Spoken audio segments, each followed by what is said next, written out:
بسم اللہ الرحمن الرحیم۔ السلام علیکم، امید کرتا ہوں آپ سب خیریت سے ہوں گے۔ فرینڈس، علامہ اقبال اوپن یونیورسٹی میں پہلے اسائنمنٹ کو لکھ کے بائی پوسٹ ہم اپنے ٹیوٹرز کو جو یونیورسٹی پرووائڈ کرتی تھی ان کو بائی پوسٹ بھی بھیج سکتے تھے اور بائی ہینڈ بھی ان کو ہینڈ اوور کر سکتے تھے، لیکن now the policy has been change by the university of علامہ اقبال۔ اب انہوں نے پالیسی چینج کر دیا۔ علامہ اقبال اوپن یونیورسٹی جو ہے یہ اس سسٹم کو تھوڑا سا اپ گریڈ کرنے جا رہی ہے اور چینج کرنے جا رہی ہے۔ اب آپ میں سے بہت سے دوستوں کو یہ میسج دیکھنے کو ملا ہے کہ علامہ اقبال اوپن یونیورسٹی کی طرف سے یہ میسج آیا ہے کہ اب آپ اپنی اسائنمنٹ جو ہے وہ آن لائن ہی سبمٹ کروا سکتے ہیں۔ تو اب بہت سے دوست جو ہیں وہ کنفیوژن کا شکار ہو گئے ہیں، بھائی اب ہینڈ رائٹنگ کے ساتھ لکھنا ہے ان کو یا ٹائپ کر کے موبائل میں ٹیب میں لیپ ٹاپ یا پی سی میں اس کو ٹائپ کر کے آگہی LMS بورڈ وہاں پہ ہم نے ٹائپ کر کے بھیجنا ہے یا ہینڈ رائٹنگ کے ساتھ بھیجنا ہے؟ تو دیکھیں، جہاں تک میری انفارمیشن کا تعلق ہے ابھی تک اس کے اکارڈنگ جو ہے وہ کمپلیٹ ڈیٹیل یونیورسٹی کی طرف سے آفیشیلی نہیں آئی، اور یونیورسٹی کے کچھ لوگوں سے میری بات ہوئی، وہ بھی اس بارے میں بہت کنفیوژن کا شکار ہے۔ اب اس سیمسٹر میں اس کی امپلیمنٹیشن جو ہے وہ نہیں ہوگی، یہ امپلیمنٹ نہیں ہوگا۔ اور آپ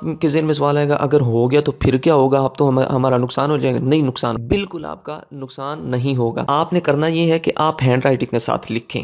ہینڈ رائٹنگ کے ساتھ لکھنے کا آپ کو فائدہ یہ ہوگا، اگر علامہ اقبال اوپن یونیورسٹی کی طرف سے فائنلی اور آفیشیلی یہی بات امپلیمنٹیشن کی آ گئی کہ اسی سیمسٹر سے یہ امپلیمنٹ ہوگی، تو آپ ہینڈ رائٹنگ کے ساتھ لکھی ہوئی کو آپ سکین کروا کے اس آن لائن آگاہی پورٹل پہ آپ اس کو سبمٹ کر سکیں گے۔ اور اگر نہ آیا، اگر امپلیمنٹیشن نہ ہوئی، تو پھر تو آپ کو جو ہے وہ اسی طرح ہی لکھنی، ڈیفینیٹلی اسی طرح ہینڈ رائٹنگ کے ساتھ لکھ کے سینڈ کرنی پڑیں گی۔ تو لہٰذا اگر آپ نے اس کو پہلے لکھا ہوا نہ ہوگا، اسی ویٹ میں بیٹھے رہیں گے یونیورسٹی کی طرف سے کچھ کہا جائے کہ آن لائن لکھنی ہے یا ہینڈ رائٹنگ کے ساتھ لکھ کے بھیجنا ہے، تو پھر آپ کے ٹائم نہیں ہوگا اتنا کہ آپ لکھ سکیں اور اس کو تیار کر کے ٹیوٹرز کو بھیج سکیں۔ سب سے بہتر یہی ہے کہ آپ ہینڈ رائٹنگ کے ساتھ لکھتے رہیں، جو بعد میں ہوگا اس کا سولوشن اس کے ساتھ نکالنا بہتر ہوگا، آپ اسائنمنٹ جو ہے وہ مس نہیں ہوگی۔ تو یہی تھی، جو اچھی لگی ہو تو اس کو شیئر کیجیے۔ Take well care of yourself. Thank you for watching.